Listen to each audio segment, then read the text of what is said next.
After giving a question in the examination, how do you respond for the first graphical questions? So the analysis should be made like this. Whether the physical quantity, targeting physical quantity, nothing but a vector quantity or a scalar quantity, first we have to decide. Next, by considering the graph, y values and as well as x values, try to take care either slope. Slope means ratio of physical quantities. Area. Area means multiplication of physical quantities. So which one is going to be suitable for the given objective or nothing but given vector or scalar? You have to think. Then only you can calculate either slope or area from the graph so that you can compute the problem. Anyways, let me recap one more time. Let us consider there is something like a trapezoid like this. Area of the trapezoid. So this is A, this is B. Let h be the height. Then A plus B by 2 into h. This is the area of the trapezoidal rule. Next, in the particular graphs, slope of the system is change in y coordinate by change in x coordinates. Sometimes y values x values not given means you have to take the tan theta. Theta is nothing but angle. Angle is always measured with respect to positive x-axis only. Positive x-axis only. Such a way that you have to express in terms of either clockwise or anti-clockwise, that depending on the direction. Anyways, area of the graph means area means sometimes we need to take care the total area. Sometimes I have to take the difference in areas. Total area means we have to take the scalar quantity. Difference in areas means we have to take care the vector quantities. Example, some physical quantity like this given, some y and x. If the y quantity is a vector, then this is area A1, this area A2, and this area is nothing but A3. Then A1 minus A2 plus A3 we have to do. Vector. Y is a vector. We have to do like this, difference, and then some like this we have to take. If y is nothing but a scalar quantity, even there is a negative graph, we have to take with a positive values only. So these are the some simple logic you have to remember. Okay. Now let us start our investigation over the different type of motions. Now the first graph is nothing but position versus time. So with the help of these graphical representations, one can understand uh, the state of the object. Okay, that means whether moving uniform or non-uniform, that can be decided precisely by looking the graph. Okay, so we are dealing with the first of all position versus time graph.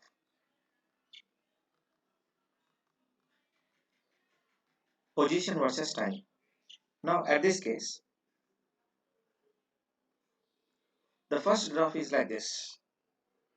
There is a horizontal line like this, where here we have the value of s and here we have the value of t. Distance versus time. So at this case, what are the important things? Number one, this will represent a state of rest. That means object position is constant throughout the time. Second, velocity, acceleration, both are zero, and slope of the system is going to be zero. Slope means here ratio s by t we have to take. Delta s by delta t, ratio of the physical quantity. When we take the ratio of the physical quantities, distance by means the speed. That's why we got here 0. S into t is a meaningless quantity. Distance into time is meaningless quantity. Therefore, no area does not have any kind of significance during this particular case. Next, suppose we have another graph like this. In this graph, so S versus T contains like this. In this case, the line is a straight line. Straight line means nothing but whatever the intervals we are choosing, that intervals going to be represents a uniform gap over the y-axis. That means, number one, it will represent state of uniform motion, state of uniform motion. Second one is the slope of the graph at any point. Okay, that slope is nothing but velocity, sorry, speed given by v is equal to ds by dt, and which is a greater than zero, positive slope. And third one is acceleration of system is going to be zero here. And next one, in this particular case, we have a kind of graph like this. In this particular case, we can given that the system contains a non-uniform motion. So therefore, state of non-uniform motion is state of non-uniform motion. And in this case, ds by dt and as well as d square s by dt square both are greater than 0. That means velocity and acceleration is a fixed quantity, whereas velocity changes from point to point. How? Let us take the slope. This is a tangent and this is a tangent. So theta 1, this is theta 2. As angle increases, therefore tan theta of value will be increases. Therefore, velocity increases. That means, in this case, we have distance increases upon increasing the time of course. That's the mean. Snow radius is a form of a parabola shape. Next, in the velocity versus time graph or speed or velocity, you can take first velocity better. Velocity versus time graph. In the velocity versus time graph, let us have this is v and as well as this is t. Suppose a graph is represented like this. Then, at this case, we can calculate, we can confirm that is speed is going to be uniform here on course of time. Therefore, one can give that uniform motion, that means state of uniform motion. Second, in this case, object starts with the same speed and ends with the same speed, even if both are same. Slope of the system is 0. Slope means change in velocity by time. That is nothing but acceleration is 0. And next one is fourth one, area. Area under the graph means v into t, velocity into time, that will give you displacement of the system. Next, let us consider one more graph.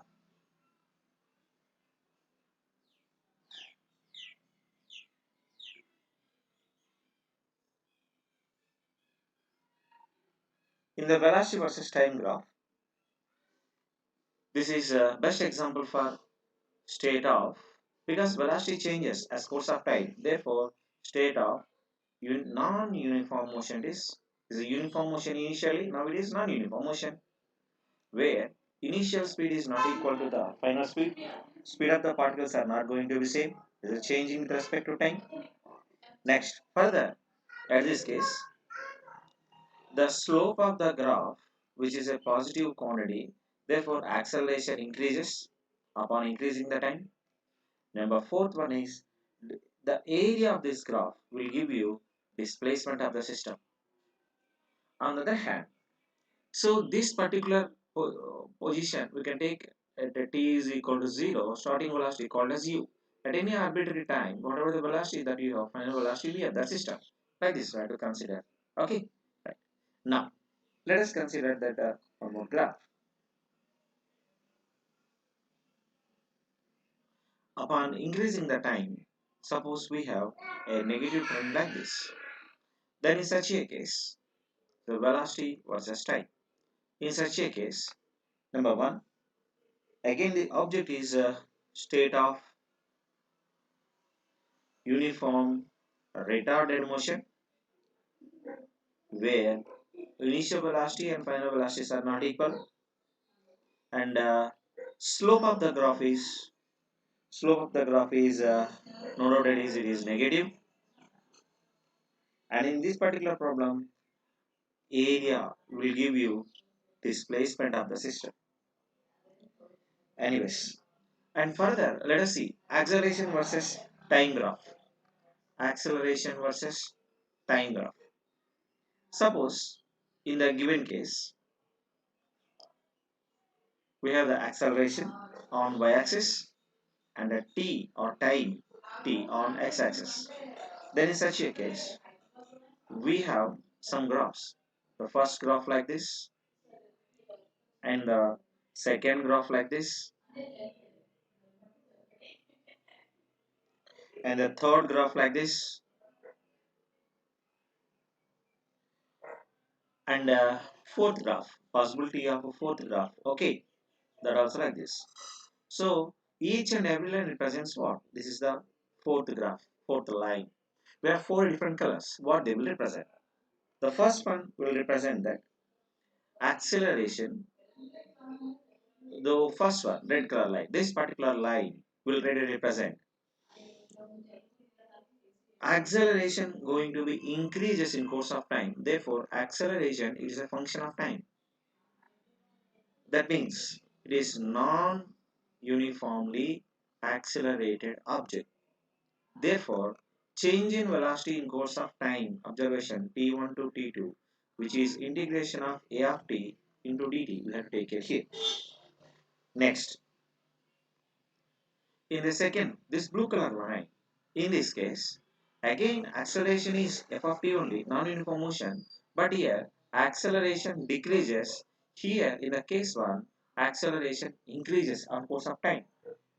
And next, third one, a is equal to fix means constantly accelerated object or non-uniformly moving object. And least but not last, fourth one. This particular one will try to represent acceleration with a negative sign symbol. So again we have two things. Either system is at rest or system is moving with a uniform retardation. We have the two assumptions here. That will depends on what problem the sign convention going to be changes. Further, we have to take care one important instruction. The displacement, velocity, and as well as acceleration. So, in which graph we have to take the positives and which graph we have to take the negatives, and we will see in the form of something like a short way. Let us see. First of all, let me try to plot empty graphs so that it is easy to explain further. Okay, no.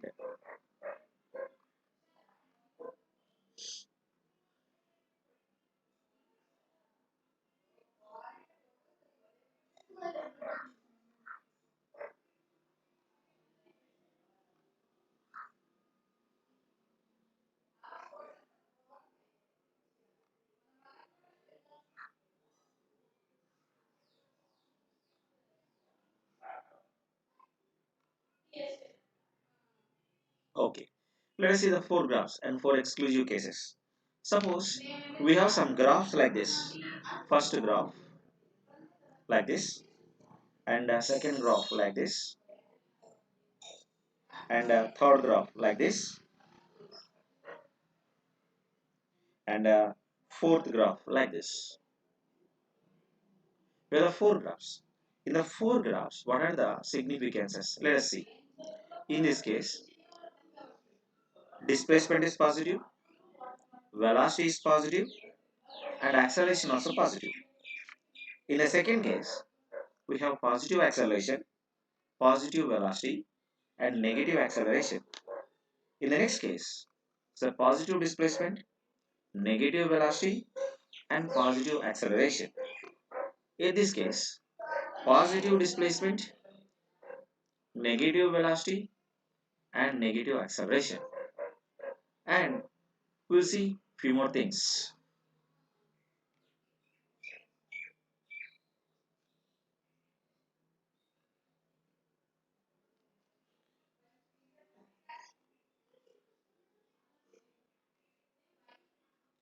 So, x versus t in the reverse direction. So in the reverse direction, what are the possibilities? Let us check.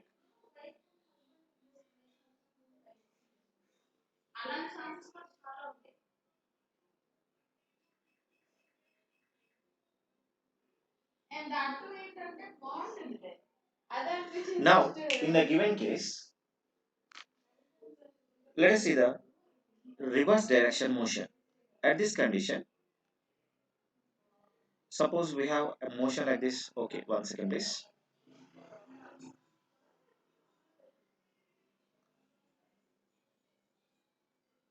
Like this. Second kind of motion is like this.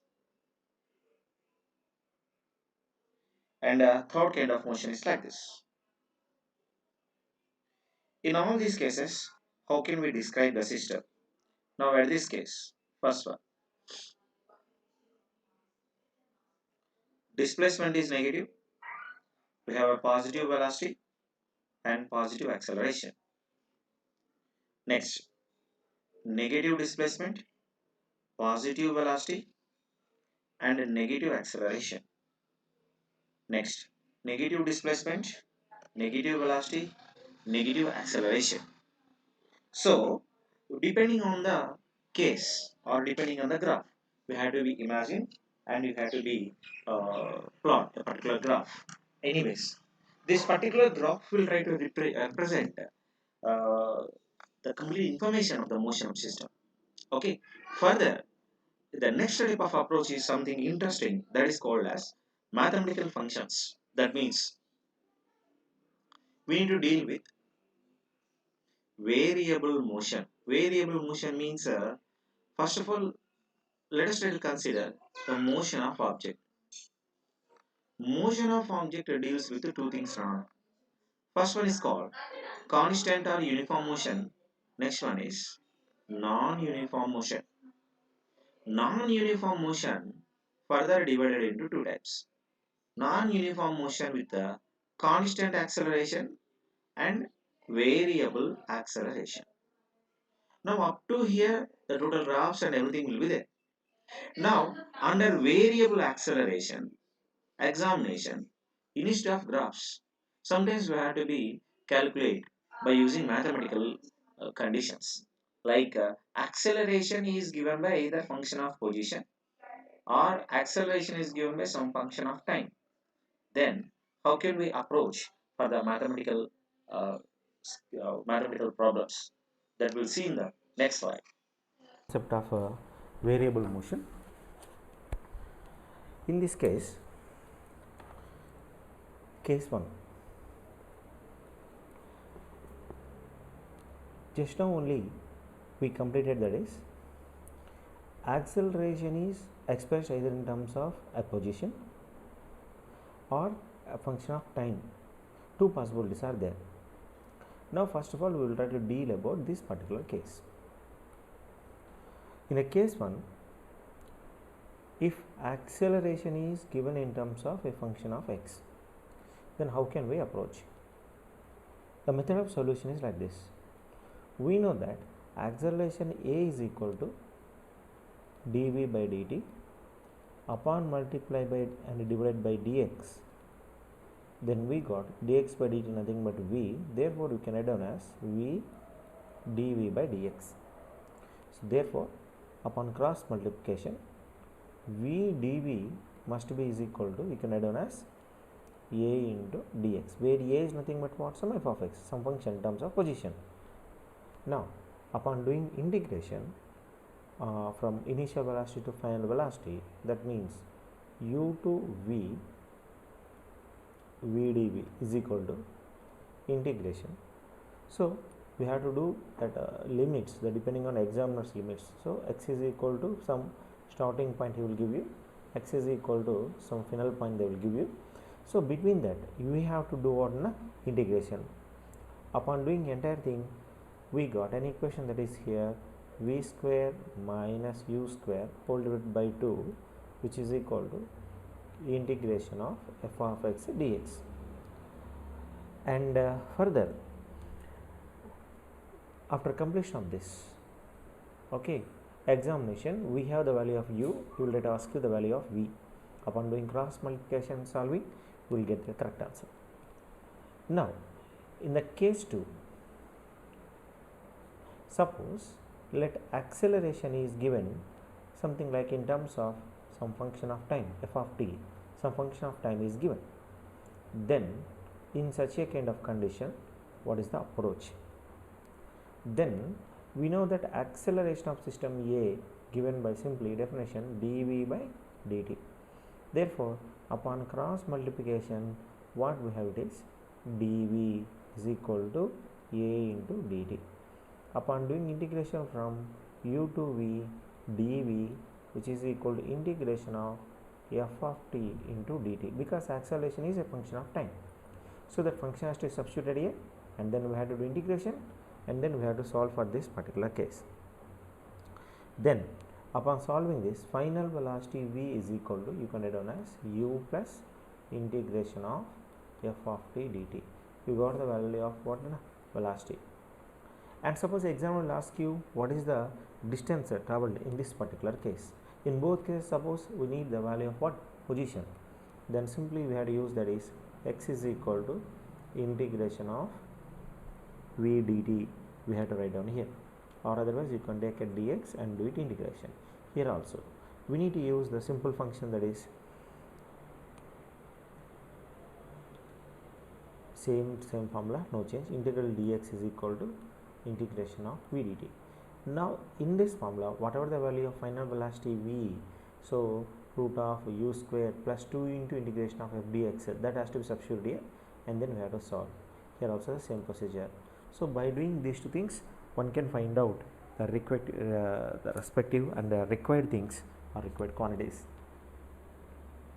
In the hybrid model problems, very important and interesting thing, sometimes in the rare cases, that acceleration a, which is given in terms of sometimes a function of velocity, also they will try to give you in the problem. Then what we have to do, we have to consider that actually that acceleration a, we know that what is that? dv by dt. So this, in this particular case, a function of velocity is given. That function of velocity is nothing but acceleration. Let us try to equate them. Upon equating them, we have the value of dt simply is equal to what we write down here, dv by some f of v. Upon doing integration on both sides, integration of dt is equal to integration of 1 by f of v into dv we have to do, so that we can find out the time limit over this particular thing going to be happens. Sometimes velocity is a function of position like that given. Then in such a case, what we write down here, acceleration a is equal to, already we got v into dv by dx, already we know this particular one. Now in this particular case, upon cross multiplication, dx, substitute the value of f of v here as it is. So here substitute the value of f of v as it is, like this. So upon cross multiplication, dx is equal to v dv by f of v. Therefore upon doing integration of dx, we got the value of v integral of dv by some function of v.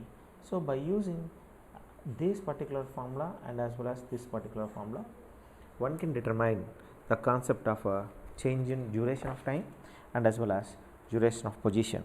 So in the examination, whatever the examiner given, depending on the view, we have to be changed. Anyways, let us see one or two examples so that we will get some confidence over the problem. Suppose here is an example question. The position of the particle changes according to equation at square plus bt plus c. We need to find out the value of velocity and acceleration. So how to find out velocity here? Velocity is nothing but simply dx by dt. You have to differentiate. That means what we got here, 2at plus b. Suppose if I need acceleration, acceleration a is nothing but what, upon doing one more time differentiation we got 2a. So like this, we have to solve for differential models. And in the integral models, suppose we have like this, acceleration a is equal to some t square plus 1, some function is given to you. Then how can we calculate? Now I need to calculate what is velocity. So what is the formula for velocity? Velocity is equal to integration of a dt. Substitute here integration of t square plus 1 into dt. Imagine that starting from 0. Therefore I am not using here v minus u, directly I am writing u only. So in this case, integration of t square dt plus integration of dt we have to write down.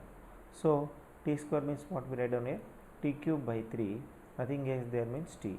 Therefore t of t square by 2 plus 1. So like this we have to be solve this particular condition. Upon solving, sometimes in the examination options going to be changes. How? Let us see. The same answer will be like this. You can make a t by 2 of what we write down here, t square plus 2 we can write down. T square plus 1 is nothing but what? A. Therefore inside the bracket the option going to be equal to t by 2 of a plus 1. So like this options will be there. You have to choose this particular answer as correct one for the velocity. So whenever a problem comes means we have to approach like this. Okay, let us see a small case. Suppose if the velocity of the particle expressed as some alpha is a proportional constant into root of x, then we need to find out the value of what? Acceleration and as well as change in position. So how to do it? In this particular case, we know that acceleration a is equal to, what is the formula? dv by dt. So upon multiply by dx and divided by dx, we have v into, we can add on as dv by dx. Suppose in this case, what is the value of v? Alpha into root x into, we have to do this differentiation. By doing differentiation, 1 by 2 into alpha into x power minus 1 by 2 is there. Therefore what we write down here, 1 by 2 into alpha into 1 by root x we can add down.